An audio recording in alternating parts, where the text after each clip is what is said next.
utworze Exchange na 2 flety i klawesyn lub fortepian wykorzystałem autorską technikę kontrolowanych gestów wykonawczych.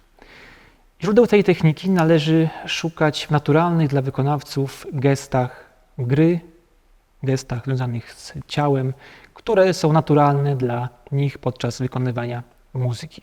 A więc jest to technika, której źródeł należy też szukać w iluzji, w zjawisku iluzji, a więc wykonawca udaje, że gra, a odbiorca, słuchacz, widz zastanawia się, czy rzeczywiście do niego nie dociera dźwięk, czy może wykonawca gra bardzo cicho. Należy wspomnieć o tym, że wykonawca powinien w jakimś sensie udawać, dokonywać pewnych gestów teatralnych, ale nie ma ta technika wiele wspólnego z teatrem instrumentalnym czy z jakimiś działaniami performatywnymi.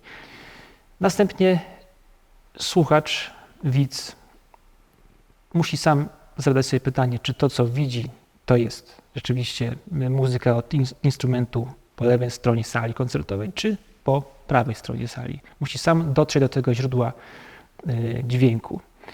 Zatem nie jest możliwe, aby utworu Exchange słuchać wyłącznie w wersji audio, ponieważ traci się całą tą zabawę podążania za iluzjami, podążania za tym, który wykonawca w tym momencie gra, a który udaje. Najwłaściwsze jest odbieranie go w sytuacji live koncertowej lub w wersji audio-wideo.